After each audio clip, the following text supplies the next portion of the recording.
What's up, guys? Welcome to your 148th Android tutorial for the new Boston, where hopefully we'll finish this get method example class, which is again going to just process some information from the internet via this HTTP client that we set up. So the first thing that we need to do is we need to set up a URI, which is basically going to be our website that we're referring to get some data. So we're just going to create a URI, and we're just going to call this website, something like that. We're going to set this equal to a new URI. And then we give the website we want to interpret the data from. So http / www.mybringback.com. And that's our website that we're going to use. And again, you have to add your imports so we can use the URI.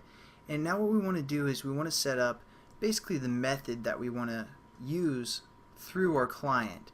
And since this is an example for get information, we're going to use HttpGet to process that data or get the information from that website. So we're going to set up a variable or instance of the class HttpGet, and we're going to call this our request.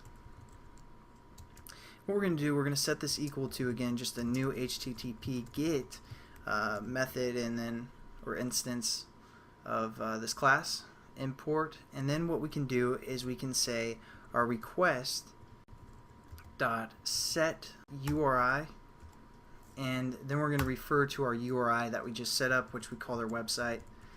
And now we're going to use the get method with the set URI, again just from mybringback.com.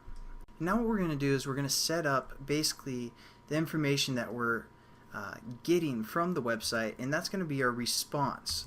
So we're going to set up HTTP response, and we're going to call this just response as well, or response. And basically this is the most important method to make everything happen. It's an execute method on our client. So we're going to say our variable, our HTTP variable, which we call the client, and then we're just going to say dot execute. As you can see, it takes within its parameters basically a get method, which we called request. And again, we set up our website connected to our request or get method, and that's what we're going to actually request. So we're just going to say request like that, and then add our imports again, and everything's good to go. So now that we've set up our method to kind of achieve some of that data, we want to make it readable, or we need to convert it into a string, and that's why we set up this buffered reader. That's going to allow us to read some of the information that we're getting. So we're going to set our buffered reader, which we called in, is equal to a new buffered reader, and it takes within its parameters an input stream. So we're going to have to create a new input stream reader, and within its parameters we're just going to get our response that we sent out. So we're going to say our response, and then we can get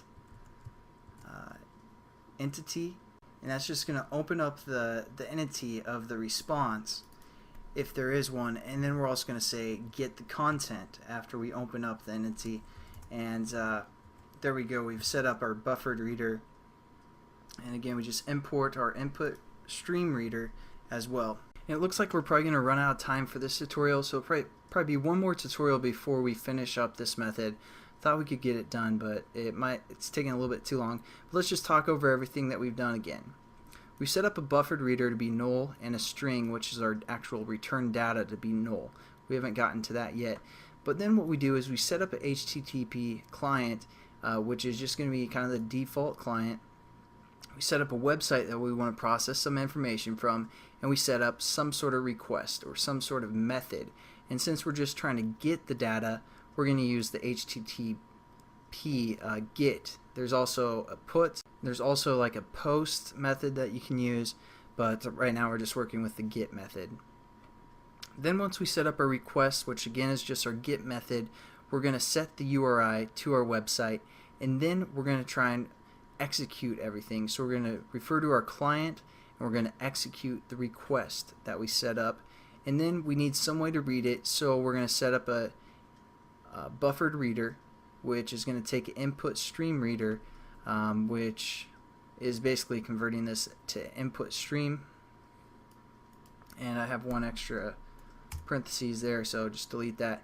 And then that's going to allow us to get some sort of a buffered reader, which we're going to decode in the next tutorial. But thanks again for watching, guys. I'll catch you in the next one.